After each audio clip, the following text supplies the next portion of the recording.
오늘은 고난주간 두 번째 날입니다. 고난주간 두 번째 날. 우리가 어제 첫 번째 스텝을 밟았습니다. 이제 다섯 번째 스텝 중에 이제 두 번째 스텝을 밟게 됩니다. 우리는 이번 고난주간을 통해서 주님이 지셨던 십자가를 묵상하고 있습니다. 우리가 왜 십자가를 묵상하고 있습니까? 우리 마태복음 16장 24절에서 말씀하신 것처럼 우리가 주님의 제자로 부름받았다면, 내가 주님의 제자로 인정한다면 그 제자들이 지어야 될, 마땅히 가야 될 길이 있었어요. 그 길이 무엇입니까? 자기 십자가를 지는 길이에요. 자기 십자가를 지는 길. 예수께서 제자들에게 이르시되 누구든지 나를 따라오려거든 자기를 부인하고 자기 십자가를 지고 따를 것이니라. 우리가 예수님의 자녀가 되고 제자가 된 순간부터 우리는 가야 될 길이 정해져 있는 거예요. 그게 자기 십자가라는 거예요. 그런데 우리가 자기 십자가를 져야 되는 거는 아는데 그 십자가가 무엇인지를 사실 많이 생각해 본 적이 없어요. 그냥 나를 좀 힘들게 하는 사람 보면 저게 내 십자가인가 보다. 그냥 이렇게만 생각했지 실제적인 십자가가 뭔지를 우리는 고민해 본 적이 없다는 것이죠. 그래서 우리가 주님이 지신 십자가를 묵상해야 되는 이유가 바로 여기 있는 것입니다. 주님이 지신 십자가의 의미를 제대로 알아야 내가 지어야 될 자기 십자가가 무엇인지를 알게 되는 것이죠. 여러분, 우리가 지고 가야 될 첫 번째 십자가는 무슨 십자가였습니까? 그것은 바로 사랑의 십자가였습니다. 이처럼 사랑하신 그 하나님의 사랑, 그것 때문에 십자가를 지신 거거든요. 근데 이처럼 사랑이 뭐였어요? 너무너무 사랑하셨는데 그 너무너무 사랑의 표현이 우리가 죄인 되었을 때에도 여전히 사랑하셨던 그 사랑. 그러니까 하나님의 사랑은 조건 없는 사랑이었습니다. 누구든지 어떠하든지 상관없어요. 그 사랑 때문에 예수님은 십자가를 지셨다는 것이죠.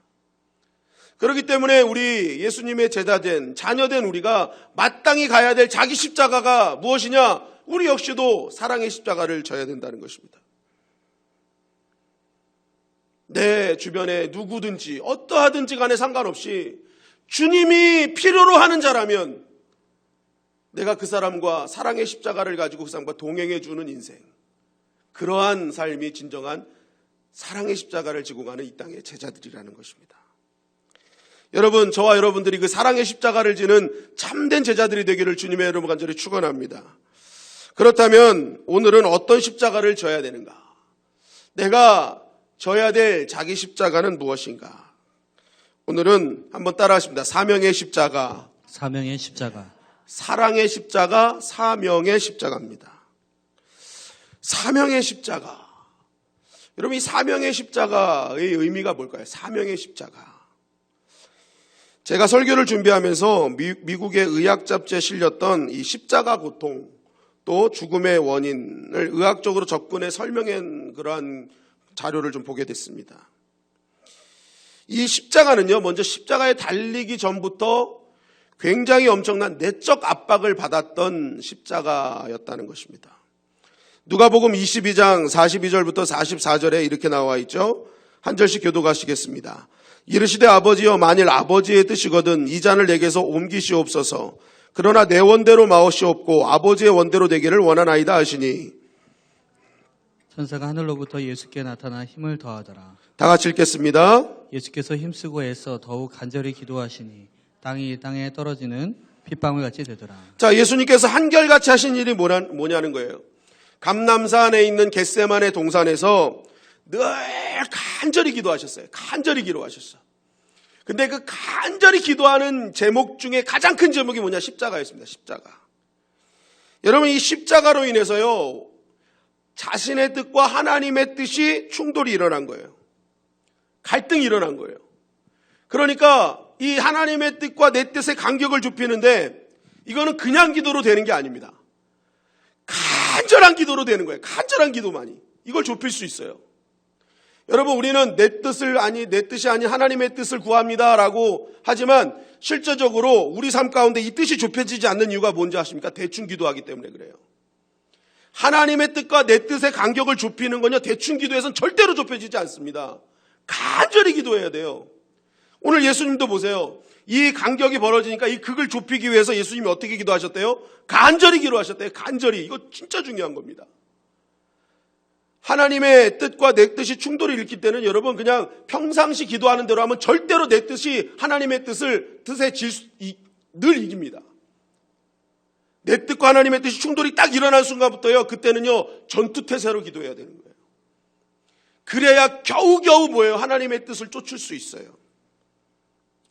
그런데 오늘 이 예수님이 바로 이런 간극이 넓혀지자 간절히 기도하셨어요. 그런데 그 간절히 기도하신데 어떻게까지 간절히 기도하셨냐? 이 땀방울이 핏방울이 되는 일까지 벌어진 것입니다. 그러니까 여러분 얼마나 간절히 기도하셨는지 알겠죠? 하나님의 뜻과 내 뜻이 간격이 벌어지니까 땀방울이 핏방울이 되도록 간절히 기도하신 거예요. 그런데 이것을 의학적으로 이렇게 얘기를 하더라고요. 혈안증이었다. 혈안증. 이게 혈안증이라는 것입니다. 엄청난 스트레스를 받으면요, 땀샘에 있는 모세혈관을 파괴하는 화학 성분이 나온답니다. 그래서 그것 때문에 이제 파괴된 그곳을 통해서 소량의 피가 그곳으로 땀샘으로 들어가서 그 땀과 피가 함께 섞여져 나오는 것. 이게 혈안증이라는 것이죠. 여러분, 예수님은요, 이것이 내적으로 굉장히 힘든 일이었습니다. 그래서 마가복음 14장 34절은 이렇게 증거하고 있는 것입니다. 시작. 내 마음이 심히 고민하여 죽게 되었으니 너희는 여기 머물러 깨어 있으라. 내 마음이 심히 고민하여 죽게 되었으니. 예수님이요, 이 받는 내적 고통이 얼마나 컸었는지를 말씀으로 나타내는 거죠. 내 마음이 심히 고민하여 난 이제 죽을 지경이다. 여러분, 이러한 마음이 있으니 하나님 앞에 간절히 기도하지 않을 수 없었던 것입니다.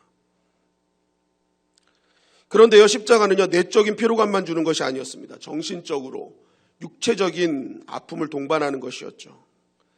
여러분, 십자가 지기 전에 엄청난 조롱과 멸시가 있었습니다. 마태복음 27장 28절에서 31절 상반절에 보니까 이렇게 증거하고 있죠. 다 같이 읽겠습니다. 시작. 그의 옷을 벗기고 홍포를 입히며 가시관을 엮어 그 머리에 씌우고 갈대를 그 오른손에 들리고 그 앞에서 무릎을 꿇고 희롱하여 이르되 유대인의 왕이여 평안할지어다 하며 그에게 침 뱉고 갈대를 빼앗아 그의 머리를 치더라. 희롱을 다 한 후 요한복음 19장 3절에 보니까 앞에 와서 가로되 유대인의 왕이여 평안할지어다 하며 손바닥으로 때리더라. 여러분, 예수님이요, 내적으로 힘든 상황에서도 겨우겨우 간절히 기도해서요, 하나님의 뜻을 쟁취했어요. 그럼 좀 풀릴 줄 알았는데 이때부터 또 조롱과 멸시가 시작되는 거예요. 옷을 다 벗기고 가시관을 엮어서 머리에 씌우고 조롱하는 거예요. 야, 유대인 왕. 무릎을 꿇고 희롱하면서 뭐예요? 침을 뱉고 갈대를 빼서 그 머리 툭툭 치면서 야, 너가 유대인의 왕이라며? 유대인의 왕이라며? 손바닥으로 팍팍 치면서 너 왕이라며? 막 조롱과 멸시와 비웃음이 일어나는 거예요. 그런데 이 정신적 고통을 넘어서 이제 육체적 고통이 임하는 거죠. 십자가 지기 전에 요한복음 19장 1절에 보니까 빌라도가 예수를 데려다가 채찍질 하더라라고 돼 있어요. 여러분, 이게 이제 태형인데 태형. 이 십자가형을 지기 전에 태형을 받습니다. 그런데 그때 이제 태형을 받을 때 채찍으로 맞는데 이 채찍이요, 39개의 가닥으로 되어 있답니다. 39개의 가닥. 그런데 때로는 병사의 기분에 따라 가닥수가 더 많아질 수도 있었다고 합니다. 그런데 이게 얼마나 큰 고통이냐면 이 채찍의 끝에 보면은요, 쇠구슬과 뼈 조각이 달려 있어요. 그래서 이게 어떤 역할을 하냐면 이제 어깨부터 정강이까지 때릴 수 있어요. 어깨부터 정강이까지 때릴 수 있는데 이게 한번 탁 치면 뼈 조각이 이제 살에 딱 붙어서 살점을 뜯어내는 거예요. 착착 뜯어내요. 그러면요, 두 번째 쇠구슬이 딱 붙으면서 그 찢어진 곳을 계속 벌리는 거예요. 계속 벌리는 거예요. 그러니까 막 근육 조직이 다 파열되고 난리가 나는 겁니다. 그래서 이 3세기의 역사가였던 유세비우스가 이렇게 얘기를 했어요. 태형을 당하는 사람은 정맥이 밖으로 드러냈고 근육과 근골과 창자의 일부가 노출되기까지 했다. 그러니까 얼마나 찢기고 벌려놨으면 이게 창자가 노출될 정도로 어마어마한 고통을 받는 것이었습니다. 그러니까 우리가 영화에서 예수님 그냥 살 이렇게 찢기고 하는 것도 굉장히 심각할 정도로 보이는데 사실은 그거보다 더 심했다는 거죠. 그러니까 예수님도 분명히 창자나 이런 것들이 일부에 노출될 수 있을 정도로 어마어마한 고통을 당하셨다. 그런데 이런 태형으로 인해서 더 큰 문제는요, 저혈량성 쇼크라는 거예요. 그러니까 이게 너무 피를 많이 흘리다 보니까 이게 쇼크가 오는 겁니다. 쇼크. 그래서 심장이 피를 못 올려서 혈압이 저하되고 정신이 몽롱해지는 거예요. 정신이 몽롱해지고 기절하거나. 그래가지고 몸에서 액체가 막 필요하기 때문에 목이 너무 마른 거예요. 그러니까 예수님 내가 목마르다 하시잖아요. 그러니까 예수님의 십자가 지기 전에 이미 예수님은 거의 쇼크 상태까지 간 거예요.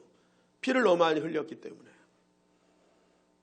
그러니까 예수님이 이미 십자가 달리기 전에요, 내적으로, 정신적으로, 육체적으로요, 이미 거의 쇼크사 가까이 갔던 것입니다. 쇼크사 가까이. 이러한 상태에서 십자가를 지고 가니까 이거 십자가를 어떻게 줘요? 그러니까 중간에 쓰러져 구레네 사람 시몬이 끌 수밖에 없는 상황이 벌어졌던 것이죠. 근데 이것으로 끝날 줄 알았더니 십자가상에 이제 더 고통이 기다리고 있어요. 십자가 딱 갔더니 이 손목 여기다가 못을 박는 거예요.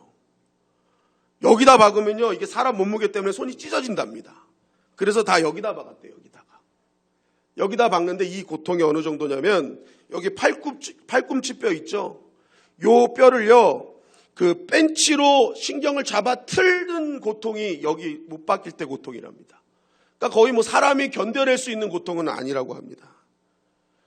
그리고 이렇게 이제 두 팔이 묶인 상태에서요, 이제 발에도 못을 박고 이렇게 있으면 몸이 이렇게 늘어지는 거예요. 늘어지는데 평균적으로 팔이 한 6인치가 늘어나고 어깨는 탈골이 된답니다.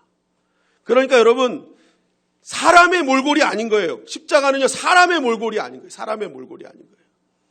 그러면서 이제 이게 어떻게 죽는 거냐, 이제 이렇게 하면서 숨을 막는 거예요. 그래가지고 다리에 힘을 줘가지고 겨우겨우 올리면 숨을 쉴 수 있는데 예수님은 이미 쇼크 정도 가가지고요, 이게 되질 않는 거예요. 그래서 이미 죽었기 때문에 다리를 안 분질른 거 아닙니까? 그러니까 끝까지 안 동사하면 다리 부러뜨려서 숨 못 쉬게 하는 거예요. 이게 끝까지 살아있는 사람은 그나마 힘이 있어서 이렇게 올라오는 거예요. 숨 쉬는 거예요. 그 힘 없는 사람은 계속 이러고 있다가 이제 이렇게 숨 막혀서 죽는 형이 십자가형이었다는 것이죠. 그런데요, 이런 육신의 고통, 마지막 고통으로 매달려서 숨이 이게 있어서 하면서 있는 그 순간에, 그 숨이 남아있는 그 짧은 시간에도 십자가에서 뭐예요? 예수님은 조롱과 비웃음을 당하셨다는 거예요. 누가복음 23장 35절 37절 말씀입니다. 한번 다 같이 읽어보겠습니다. 시작. 백성은 서서 구경하는데 관리들은 비웃어 이르되 저가 남을 구원하였으니 만약 하나님의 택하신 자 그리스도이면 자신도 구원할지어다 하고, 군인들도 희롱하면서 나와 신포도주를 주며 이르되 내가 만약 유대인의 왕이면 내가 너를 구원하라 하더라. 네, 백성들은 구경하고 관리들 비웃고 군인들은 여전히 희롱하고, 더 나아가서 누가복음 23장 39절에 보니까 같이 십자가를 지은 행악자 역시도 예수님을 계속 비방하는 거예요. 야! 너가 그리스도라고? 네가 하나님의 아들이라고? 그러면 한번 너 구원해봐. 나도 구원해보고 너도 구원해봐! 하는 거예요. 여러분, 이게 구원이라는 게요, 영적인 구원을 얘기하는 게 아닙니다. 너 하나님의 아들이라며? 그렇다면 너 무엇이든지 할 수 있잖아. 당장 십자가에서 내려가봐. 이 고통을 네가 한번 네 자신이 줄여봐 라고 얘기하는 거예요. 얼른 내려가서 네 능력 한번 보여보시지 하면서 뭐예요? 조롱하고 비방하는 겁니다. 여러분, 예수님은 공생의 3년을 통해 많은 능력을 보여주셨습니다. 죽은 자도 살리시고 안진뱅이도 일으키시고 무리를 거두시는 그런 놀라운 기적들을 보여주셨습니다. 여러분, 예수님께서 이런 모멸과 조롱받으시고 육체적인 고통이 있을 때요, 예수님은 언제든지 마음만 먹으면 십자가에서 내려오실 수 있으셨어요. 저 같으면 진짜 십자가에 내려서 이놈의 새끼도 어디 있어? 내가 하나님의 아들이다. 그런데 예수님은요, 마음만 먹으면 내려오실 수 있었는데요, 끝까지 십자가를 지셨어요. 여러분, 이거 정말 쉬운 일이 아닙니다. 자신의 업적이 드러나지 않거나 제대로 대우받지 못하는 순간에도 내 자리 지키는 게 쉽지 않은데, 그런 일을 한 적도 없고 모든 것을 이길 능력을 갖고 있는 분이 끝까지 그 십자가를 지고 있다는 것, 이거 쉬운 일이 아니었던 거예요. 그럼에도 예수님은 왜 끝까지 그 십자가를 지셨습니까? 그것이 예수님이 이 땅에 오신 이유였기 때문에 그래요. 그게 예수님의 사명이었기 때문에 그래요. 반드시 해야 될 일이고 가야 될 길이었다는 거예요. 그러니까 예수님에게는요, 지금 사명의 십자가예요. 그러니까 아무리 능력이 있어도 내려오면 안 되는 거예요. 그 십자가는 져야 되는 거예요. 여러분, 우리는 이러한 내적인, 정신적인, 육체적인 모든 고통 속에서, 그리고 그 모든 것을 다 이기고 내려오실 수 있는 상황 속에서도 끝까지 십자가를 지시고 그 사명을 완주하신 예수님을 모습을 보면서요, 우리가 지어야 될 사명의 십자가가 무엇인지를 깨닫게 되는 것입니다. 그것이 무엇입니까? 하나님께서 우리에게 주신 사명의 자리가 있어요. 믿음의 자리가 있어요. 삶의 자리가 있어요. 그것은요, 어떤 조롱과 멸시가 오더라도, 어떤 고통이 오더라도 반드시 지키는 것이 우리가 각자가 져야 될 사명의 십자가라는 것입니다. 여러분, 오늘날도요, 우리가 여전히 이 사명의 십자가를 지려고 하면요, 주변에서 어마어마한 조롱과 비웃음이 난무합니다. 야, 너 평생에 그렇게 맨날 우리들 들로산으로